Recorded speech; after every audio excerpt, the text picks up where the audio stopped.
మత్తుమందుల వాడకం టాలీవుడ్ ని కుదిపేస్తోంది. మన దేశంలో గంజాయి మాత్రమే తయారవుతుంది. మరి హెరాయిన్, కొకైన్ ఎక్కడి నుంచి వస్తున్నాయి? మన దేశంలోకి ఎలా ప్రవేశిస్తున్నాయి? మాఫియా ముఠాలు వేసే ఎత్తులు ఎలా ఉంటాయి? వాటిపై లుక్కేద్దాం.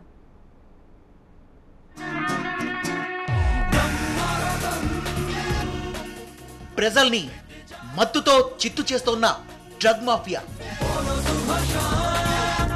నాగరికత తెలియని కాలం నుంచి ప్రపంచవ్యాప్తంగా మత్తుమందుల వాడకం కొనసాగుతోంది. డ్రగ్స్ తీసుకున్నోడికి మరో లోకాన్ని చూపిస్తుంది. జీవితాల్ని సర్వనాశనం చేస్తూ ఈ లోకం నుంచి త్వరగా పై లోకాలకి పంపిస్తుంది. ఉగ్రవాదులకు అండగా వారికి ఆర్థిక సాయం చేసేదిగా, డ్రగ్స్ మాఫియాకు కోట్లు కుమ్మరించేదిగా కొన్ని లాటిన్ అమెరికా, ఆఫ్రికా దేశాల్లో ప్రభుత్వాలని శాసించే విధంగా డ్రగ్ మాఫియాలు చెలరేగిపోతున్నాయి. ప్రపంచవ్యాప్తంగా వైద్యానికి మినహా డ్రగ్స్ వాడకం నిషేధం. కానీ అక్రమంగా ఓపియం పంటల్ని సాగు చేసి హెరాయిన్ను తయారు చేస్తున్న, కోకో నుంచి కొకైన్ను తయారు చేస్తున్న కొన్ని దేశాల ప్రభుత్వాలు ఏమీ చేయలేక చేతులెత్తేస్తున్నాయి. 2 ఏళ్ల క్రితం లెక్కల ప్రకారం ప్రపంచ మార్కెట్లోకి సుమారు 450 టన్నుల హెరాయిన్ సరఫరా అయినట్లు లెక్కలు చెబుతున్నాయి. అయితే 526 టన్నుల ఉత్పత్తి జరిగినట్లు అంచనా వేశారు. ప్రపంచానికి హెరాయిన్ సరఫరా చేసే నల్ల గసగసాల పంటలో సింహభాగం ఆఫ్ఘనిస్తాన్ది. నల్ల గసగసాల నుంచే ఓపియం, మాజువానా, చివరగా అత్యంత విలువైన హెరాయిన్ తయారవుతుంది. హెరాయిన్ రేటు 1 గ్రామ్కి అత్యధికంగా బ్రూనైలో $1,330, అమెరికాలో $200 పలుకుతోంది. అత్యధికంగా పంట పండించే ఆఫ్ఘనిస్తాన్లో $2.4, కెన్యాలో అతి తక్కువగా $1.9 ధర పలుకుతోంది. భారత్లో అయితే 1 గ్రామ్ హెరాయిన్ సుమారు $11 పలుకుతోందని లెక్కలు చెప్తున్నాయి. ఇక కిలోల లెక్కల్లో అయితే ఎన్ని కోట్లుంటుందో లెక్కలేసుకోవచ్చు. ప్రపంచానికి 90% ముడి ఓపియం ఆఫ్ఘన్ నుంచి సరఫరా అవుతుండగా యూరోపియన్ దేశాలు ఎక్కువగా హెరాయిన్ను వాడుతున్నాయి. గత కొన్ని దశాబ్దాలుగా ఇండియా కూడా హెరాయిన్ వాడకంలో ముందడుగు వేయడం సమాజాన్ని కలచివేస్తోంది.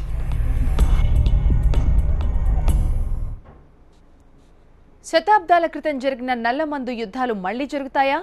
డ్రగ్ మాఫియా ఇండియాపై కన్నేసిందా? భారత యువతను నిర్వీర్యం చేయడానికి కుట్రలు చేస్తున్నాయా? జరుగుతున్న పరిణామాలు అవుననే అంటున్నాయి. ప్రపంచీకరణ డ్రగ్ సరఫరాకు రాచమార్గం చూపింది.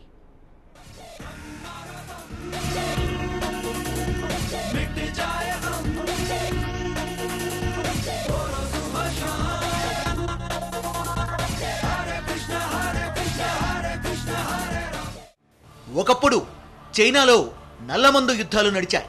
ఇప్పుడు అనేక దేశాల్లో డ్రగ్ మాఫియాల మధ్య మార్కెట్ల కోసం యుద్ధాలు జరుగుతున్నాయి.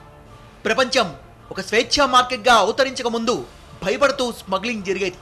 ఇప్పుడు దేశాల మధ్య వాణిజ్య సరిహద్దులు చెరిగిపోవడంతో మత్తుమందులు తయారు చేసి అక్రమంగా సరఫరా చేసేవారికి రాచబాటలు వేసినట్లయింది. ప్రపంచంలో యువజనులు అత్యధికంగా ఉన్నది మన దేశంలోనే. ప్రపంచీకరణ తర్వాత దేశంలో అభివృద్ధి వేగంగా జరుగుతోంది. నడమంత్రంగా ధనికులవుతున్న వారి సంఖ్య దేశంలో పెరుగుతోంది. అందుకే ఇప్పుడు ప్రపంచంలో డ్రగ్స్ అక్రమంగా సరఫరా చేసేవారు ఇండియా మీద తమ ఫోకస్ కేంద్రీకరిస్తున్నారు. దీంతో ఇప్పుడు భారత్లో ఇదొక జటిల సమస్యగా మారిపోయింది.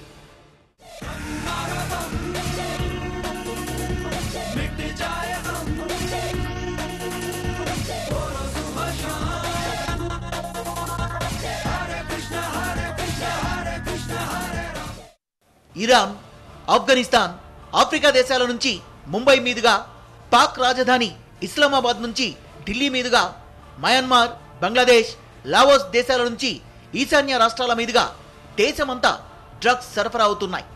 భారత్కి ఉత్తర, పశ్చిమ దిశగా ఉన్న దేశాలు అక్రమ రవాణాకి బంగారు నెలవంక అని ఆగ్నేయాసియా దేశాల సరఫరాదారుల్ని బంగారు త్రిభుజంగా అభివర్ణిస్తున్నారు. దేశంలో సంప్రదాయంగా ఉత్పత్తి అవుతున్న గంజాయికి అదనంగా ఇప్పుడు కొకైన్, హెరాయిన్ యువతను పెడదారులు పట్టిస్తున్నాయి. డ్రగ్స్ మార్కెటింగ్ చేసేవారికి భారత్ ఇప్పుడు బంగారు బాతులా కనిపిస్తోంది. అందుకే దేశమంతా ఈ ముఠాలు తయారవుతున్నాయి. ఆడపిల్లల్ని అక్రమంగా రవాణా చేసే ముఠాలు, డ్రగ్ మాఫియా ఉగ్రవాద మూకలు అన్నీ ఏకమై తమ కార్యకలాపాలని సాగిస్తున్నాయి. ముఖ్యంగా పాకిస్తాన్ సరిహద్దు రాష్ట్రాల్లో మత్తుమందుల వాడకం సమస్య అతి తీవ్రంగా ఉన్నట్లు ప్రభుత్వం కూడా గుర్తించి చర్యలు ప్రారంభించింది. 2015 సంవత్సరపు లెక్కల ప్రకారం మన దేశంలో 1 గ్రాము కొకైన్ ధర 3,000 నుంచి 4,000 వరకు పలుకుతోందని narcotics control bureau of India చెబుతోంది. 2015-2016 ఆర్థిక సంవత్సరంలో దేశవ్యాప్తంగా 1,687 కిలోల ఓపియం, 1,416 కిలోల హెరాయిన్, 95,000 కిలోల గంజాయి, 3,349 కిలోల హాషిష్, 122 కిలోల కొకైన్ను దేశవ్యాప్తంగా వివిధ సంస్థలు స్వాధీనం చేసుకున్నాయి. ఇవి కాకుండా దేశంలోని అనేక ప్రాంతాల్లో, ముఖ్యంగా ఉత్తరాది రాష్ట్రాల్లో 4,500 ఎకరాల్లో నల్ల గసగసాల పంటను నార్కోటిక్స్ విభాగం ధ్వంసం చేసింది. 30 ఏళ్ల క్రితమే భారత్లో డ్రగ్స్ నిరోధానికి చట్టం తయారైంది. చట్టాలు బాగానే ఉన్నా అమలులో మాత్రం వైఫల్యాలు కొట్టొచ్చినట్లు కనిపిస్తున్నాయి. 3 వైపుల నుంచి డ్రగ్స్ ముఠాలు దేశంపై దండెత్తుతున్నాయి. భవిష్యత్ తరాల కోసం కఠినంగా వ్యవహరిస్తారా మన పాలకులు అనే ప్రశ్నలు ఇప్పుడు వినిపిస్తున్నాయి.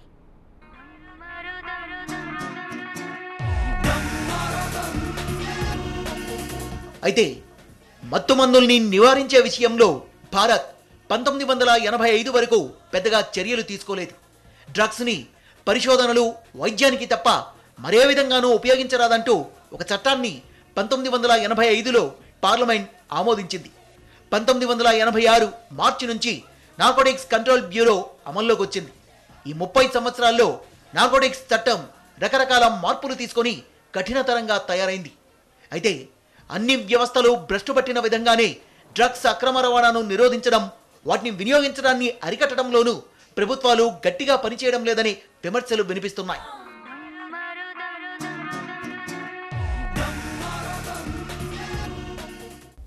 ఈ చట్టం ప్రకారం అందరికీ తెలిసిన పేర్లతో వినియోగించే గంజాయి, కొకైన్, హెరాయిన్ వంటి మత్తుమందులు, వాటిని తయారు చేసే వస్తువుల్ని సాగు చేయడం, ఉత్పత్తి చేయడం, తయారు చేయడం, అమ్మడం, కొనడం, రవాణా చేయడం, నిల్వ చేయడం, వినియోగించడాన్ని పూర్తిగా నిషేధించారు.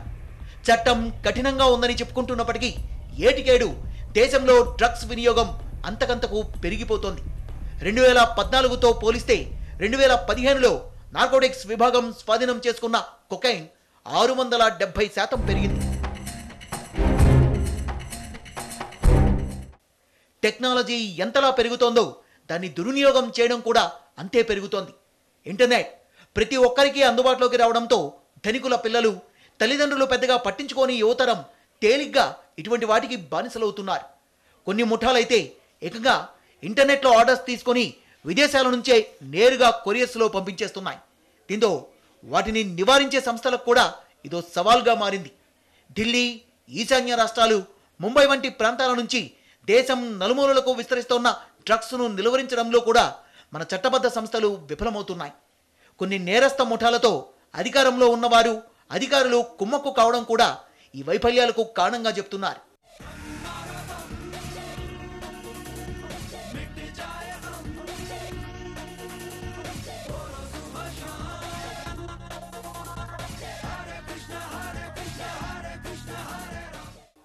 ముఖ్యంగా దేశంలో చదువుకోవడానికి, ఉపాధి కోసం అంటూ వచ్చిన ఆఫ్రికన్ యువకులే ఈ అక్రమ డ్రగ్స్ రవాణాకు, అమ్మకాలకు కారణమని ఇక్కడి అధికారులు చెప్తున్నారు. నేరుగా పౌడర్ రూపంలో రవాణా చేస్తే దొరికిపోతామనే భయంతో వాటిని వివిధ రూపాల్లో, వేర్వేరు ప్యాకేజీల్లో సరఫరా చేస్తున్నారు. అనుమానం రాకుండా కాస్మెటిక్స్ పేర్లతో, దుస్తుల పేర్లతో కూడా సరఫరా చేస్తున్నారు. కొంతకాలంగా కొకైన్ను ద్రవ రూపంలో కూడా సరఫరా చేయడాన్ని కనుగొన్న నార్కోటిక్స్ విభాగం ఆశ్చర్యానికి గురైంది. ఎప్పటికప్పుడు పోలీసుల కన్నుగప్పేందుకు స్మగ్లింగ్ చేసేవారు రకరకాల ఎత్తుగళ్లతో డ్రగ్స్ రవాణా చేస్తున్నారు. మొత్తం మీద దేశంలోని యువతను నిర్వీర్యం చేయడానికి నేరస్థ ముఠాలతో పాటుగా పెద్ద మనుషుల రూపంలో చలమణి అవుతున్న మాఫియా గ్యాంగ్లు కూడా కారణమవుతున్నాయి. చట్టాన్ని చిత్తశుద్ధితో అమలు చేసినప్పుడే ఈ డ్రగ్స్ అక్రమ రవాణాను, దాని వినియోగాన్ని అరికట్టగలుగుతాం.